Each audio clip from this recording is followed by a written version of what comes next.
निर्वाचन आयोग के इस पद के लिए चुनाव प्रक्रिया की शुरुआत की घोषणा कर दी है। ऐसे में संभावनाएं हैं कि चुनाव की तारीखें जल्द घोषित की जाएंगी। इसी बीच बीजेपी इस पद के लिए अपनी विचारधारा के प्रति समर्पित कार्यकर्ता को उम्मीदवार बना सकती है। फिलहाल जिन नामों पर पार्टी में विचार चल रहा है उनमें कर्नाटक के राज्यपाल थावरचंद गहलोत सबसे प्रबल दावेदार माने जा रहे हैं। अन्य नाम सिक्किम के राज्यपाल ओम माथुर का भी है, तो वहीं इंडिया गठबंधन एक संयुक्त उम्मीदवार उतारने की तैयारी में है। बीजेपी के लोगों को जाना चाहिए और सुनने में आ रहा है कोई फेयरवेल भी नहीं हो रहा है। सर बीजेपी के लोग नीतीश कुमार फेयरवेल भी नहीं हो रहा। उपराष्ट्रपति जगदीप धनखड़ का जिस तरह से इस्तीफा हुआ, इस पूरे घटनाक्रम को लेकर के प्रदेश के पूर्व मुख्यमंत्री अशोक गहलोत काफी एक तरह से आहत नजर आ रहे हैं। जिस तरह का मामला रहा, अभी तक कभी उपराष्ट्रपति का इस्तीफा नहीं हुआ। बातचीत करते हैं सर, इतिहास में ऐसा कभी नहीं हुआ, क्या लगता है आपको? देखिए, पूरा देश चौंक गया कल।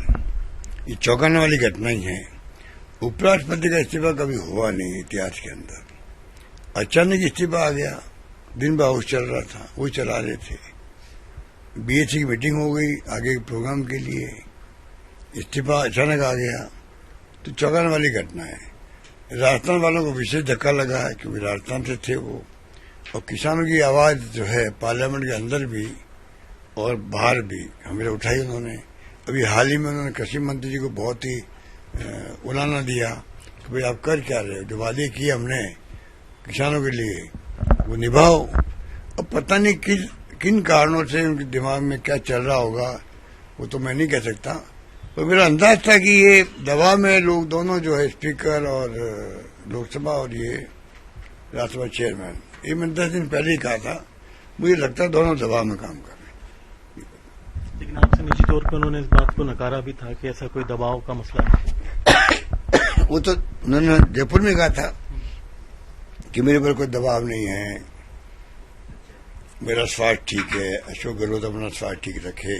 वो बातें तो मैंने भी सुना के कही है, हमारे पुराने मित्र हैं, सब बातें अपनी जगह है।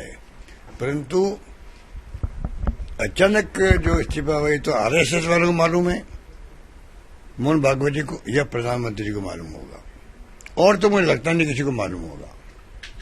50 साल पता नहीं अभी कोई इनका जो आरएसएस और बीजेपी का कोई बहुत बड़ा गेम प्लान हो तो मुझे पता नहीं क्या है, पर अचानक घटना होना मैं समझता हूँ ये चौंकाने वाली है। आपने कहा कि प्रधानमंत्री को चाहिए कि वो मनाएं, कोशिश करें कि इस्तीफा वापस लें। ये हमारी पार्टी का स्टैंड जो मैंने बताया। वहीं आपको बता दें कि भले ही एनडीए के पास बहुमत है, फिर भी विपक्ष मानता है कि मुकाबला पूरी तरह एक तरफा नहीं है, उसे चुनाव से पीछे नहीं हटना चाहिए। तो वहीं आयोग ने इस पद के लिए निर्वाचक मंडल, रिटर्निंग ऑफिसर और अन्य जरूरी चीजों को भी अंतिम रूप देना शुरू कर दिया है। आयोग की तैयारियों के बीच बीजेपी की कोशिश होगी कि इस पद का उम्मीदवार किसी अन्य सहयोगी को बनाने की जगह अपने उम्मीदवार का नाम तय कर उसके नाम पर सहयोगी दलों को राजी करें। दरअसल जगदीप धनखड़ ने 21 जुलाई की रात अचानक देश के 14वें उपराष्ट्रपति के पद से इस्तीफा दे दिया था और उपराष्ट्रपति द्रौपदी मुर्मू ने मंगलवार को धनखड़ का इस्तीफा मंजूर भी कर लिया था।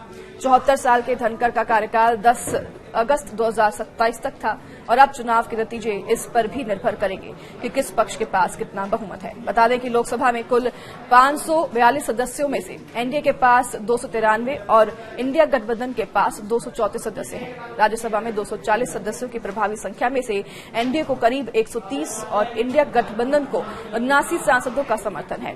कुल मिलाकर एनडीए के पास 423 और इंडिया गठबंधन के पास 313 सांसदों का समर्थन है। शेष सदस्य किसी भी खेमे से जुड़े नहीं हैं और ऐसे में थावर गहलोत का नाम रेस में आगे चल रहा है। थावरचंद गहलोत अभी कर्नाटक के राज्यपाल हैं।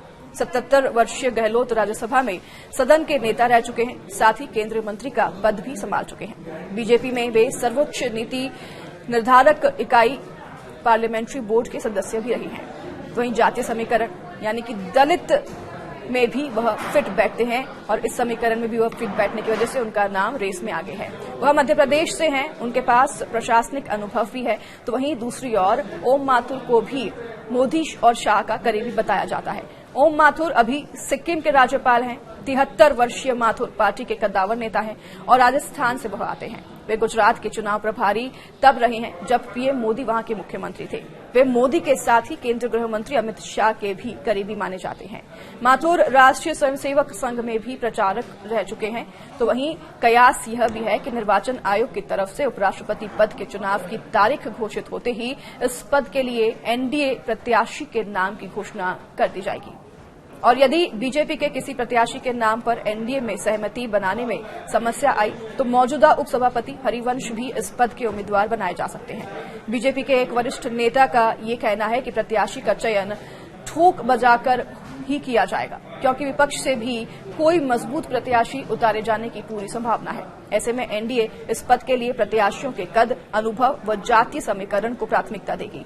बता दें कि जगदीप धनखड़ ने 21 जुलाई 2025 को इस्तीफा दिया और उनकी उम्र 74 साल है। धनखड़ ने सोमवार देर रात राष्ट्रपति द्रौपदी मुर्मू को लिखे पत्र में स्वास्थ्य कारणों का हवाला देते हुए अपने पद से इस्तीफा दे दिया। यह पत्र उपराष्ट्रपति के आधिकारिक एक्स अकाउंट पर भी साझा किया गया। जगदीप धनखड़ अगस्त 2022 में 14वें उपराष्ट्रपति चुने गए थे और उनका कार्यकाल अभी 2 साल तक और बाकी था।